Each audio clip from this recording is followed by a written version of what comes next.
Bienvenue sur la chaîne YouTube CS Nyota. La fois passée, nous sommes arrivés à l'intégration des fonctions produits cos x exposant n fois sin x exposant n. Et nous avons développé un cas. Le premier cas, c'était le cas où un des entiers est impair. Alors, ça, c'était la première partie. Aujourd'hui, c'est la deuxième partie. Nous continuons avec d'autres cas. Il s'agit donc de l'intégration des fonctions produits cos x exposant n multiplié par sin x exposant n. Alors, nous commençons avec le deuxième cas. C'est le cas où n et n sont impairs. Donc, les deux exposants. N et n sont impairs. C'est ça le deuxième cas. Alors, nous allons donner l'exemple pour bien comprendre cette partie. Soit calculer la primitive de la fonction f de x égale cosinus x exposant n multiplié par sinus x exposant n. Avec n et m des entiers naturels impairs. Alors, dans ces cas, nous avons des relations trigonométriques que nous allons développer. Ces relations, nous les avons déjà vues dans les cours de trigonométrie de 4e année, 4e, 3e. Ce sont ces relations. Cos carré x égale 1 moins sinus carré x. Sin carré x égale 1 moins cos carré x. Ce sont ces deux relations qui vont nous aider à intégrer de telles fonctions. Nous avons un exemple. Calculer l'intégrale de cos x exposant 5 multiplié par sinus x exposant 3 de dx. Comme vous pouvez le constater, les deux exposants sont impairs. Et pour aller plus vite, il faut développer là où il y a le plus grand exposant. Donc, les termes qui a le plus grand exposant, c'est cos x exposant 5. C'est ce terme que nous allons développer. Alors, on décompose les facteurs ayant le plus grand exposant pour aller tout vite. Vous avez cos x exposant 5, c'est le facteur qui a le plus grand exposant, égale cos x exposant 4 fois cos x. Parce que nous savons qu'un nombre impair n'est rien d'autre que la somme des nombres pairs plus 1. C'est-à-dire 5 par 5 égale 4 plus 1. 7 égale 6 plus 1. Donc un nombre impair n'est rien d'autre que la somme des nombres pairs plus 1. Alors c'est ainsi que quand nous avons développé cos x exposant 5, ça nous a donné cos x exposant 4 fois cos x. Alors, il est question d'introduire les deux relations qui sont là. Vous avez cos x exposant 4 fois cos x. Alors on fait apparaître un carré. Ce qui donne cos carré x au carré fois cosinus x. Alors parce que nous avons les cos carrés qui apparaissent, nous remplaçons directement par la relation. Cos carré x égale 1 moins sin carré x. Nous remplaçons. Donc ça devient 1 moins sinus carré x, les tout au carré fois cos x. Alors nous revenons maintenant à l'intégrale. Intégrale de cosinus x exposant 5, sinus x exposant 3 de dx égale, nous remplaçons parce que les cos x exposant 5, nous avons déjà développé, c'est ce qui est là, alors ça devient 1 moins sin carré x, les tout au carré, multiplié par cos x, multiplié par sinus x exposant 3 de dx. Voilà. Alors, nous allons changer des variables. Ne procédons pas le changement des variables. Nous posons, on pose sin x égale t. Alors nous cherchons la différentielle dans les deux membres. Donc la dérivée. On dérive dans les deux membres, ça donne cos x b dx égale b dt. C'est ça la différentielle. Alors nous revenons maintenant à l'intégrale. L'intégrale devient 1 moins t carré. Nous avons remplacé sinus x par t. Sin x égale t. Alors là où il y a sin x, on mettra t. 1 moins t carré fois t exposant 3t dt. Parce que cos x de dx n'est rien d'autre que ddt. C'est remplacé par l'accroissement de dt, quand nous avons posé. Donc les produits de cos x par dx devient ddt. Voilà. Alors là, nous avons un produit remarquable. 1 moins t carré, il est tout exposant d. Nous développons, c'est un produit remarquable. Ça me donne ce qui est là. 1 moins dt exposant d plus t exposant 4, les tout facteurs de t exposant 3 ddt. On applique ici la distributivité. Donc on multiplie par chaque nombre qui est à l'intérieur de la parenthèse. On a t exposant 3 fois 1, ça donne t exposant 3.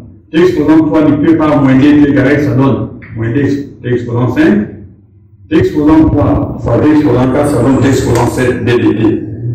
Alors, nous avons vu que l'intégrale d'une somme égale à la somme des intégrales. Alors, on aura l'intégrale de t exposant 3 moins l'intégrale de t exposant 5 ddt plus l'intégrale de t exposant 7 ddt. C'est une propriété. L'intégrale d'une somme égale à la somme des intégrales. Alors, nous revenons maintenant à l'intégrale immédiate. Dans notre rappel, nous avions dit ceci. Intégrale dx exposant n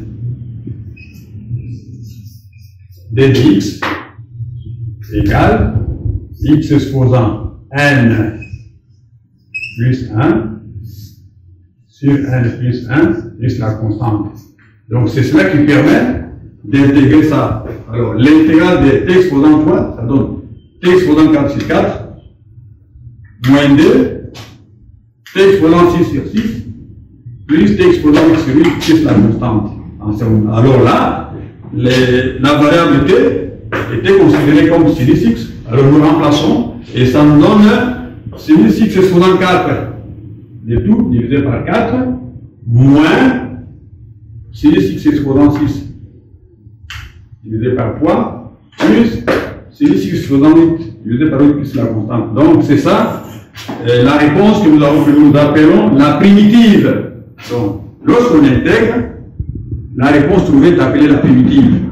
Donc, ça, c'est le deuxième cas. Les cas où n et m sont impairs. Les deux exposants sont impairs. Alors, on choisit les termes qui ont le plus grand exposant et on applique ces propriétés. Alors, nous passons au troisième cas. C'est les cas où m et n sont pairs, les deux exposants. Alors, il y a aussi des relations trigonométriques que nous avons utilisées pour développer. Dans votre cours de trigonométrie de 5e année scientifique, nous avons développé ça. Dans ces cas, on utilise les relations suivantes. Cos carré x égale 1 plus cos 2x, pi carré x égale 1 moins cos 2x divisé par d. Nous donnons un exemple, l'exemple où les deux exposants sont pairs. Exemple, calculer l'intégrale de cos carré x multiplié par sin carré x dx. Comme vous le remarquez, les deux exposants sont pairs, les deux là.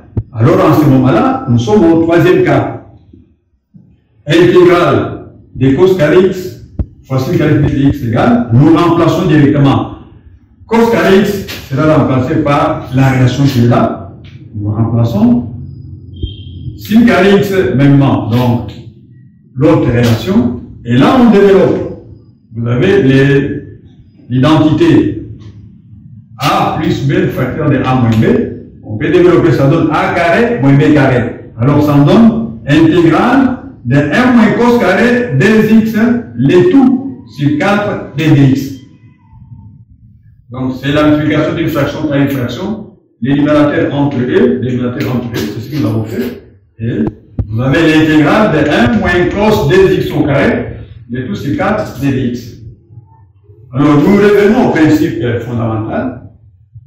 L'intégrale d'une somme égale à la somme des intégrales. Alors, on aura l'intégrale de 1 quart dx moins intégrale de cos carré 2x, les tout sur 4 dx. La première partie elle est immédiate. L'intégrale immédiate. Elle est immédiate. Ça donne ce qui est là. Moins 1 quart intégrale des cos carré des x dx.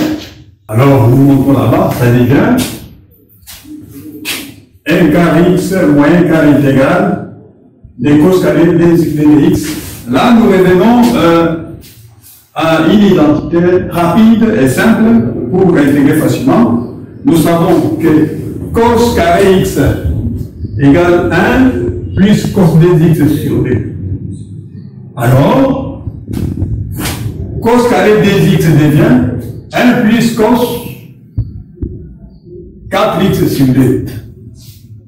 En partant de cette relation de base. Donc, cos carré x égale 1 plus cos dx sur d. Donc, les doubles dx. Alors, ici, on aura les doubles de dx. Ça devient 1 plus cos 4x sur d dx. Donc là, on a remplacé par cette relation trigonométrique.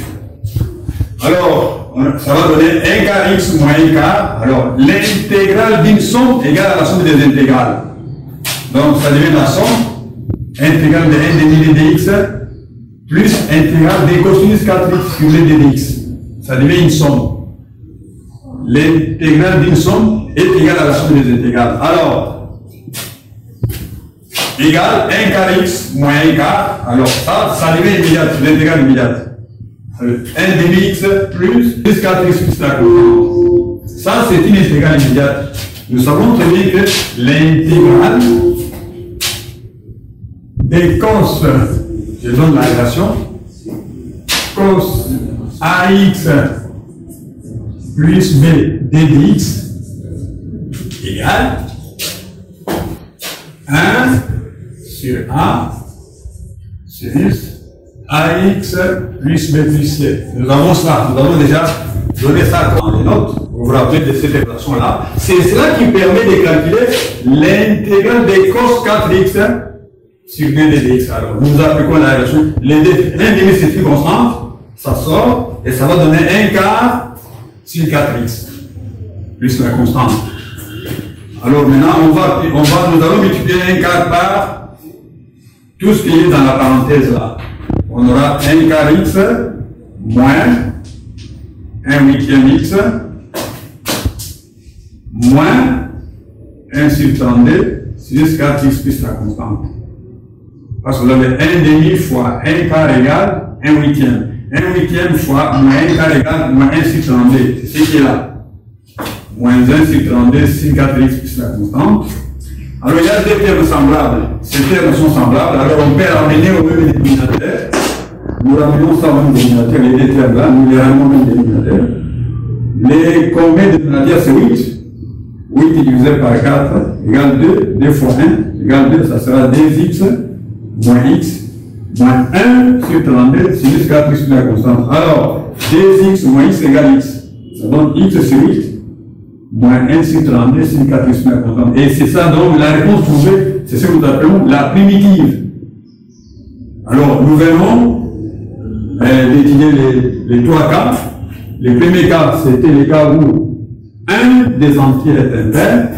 Nous avons développé dans la première partie. Le deuxième cas, c'était le cas où les deux exposants sont impairs, n et n sont impairs, et enfin, le dernier cas, c'est n et n sont pairs. Voilà les trois cas en question. Alors, vous avez un devoir. Il y a un devoir que vous devez travailler et remettre ces devoirs à la direction de l'école. Donc, vous allez aussi intégrer ces trois fonctions. Vous avez trois intégrales qui sont au tableau. C'est à vous maintenant de les travailler, voir la science.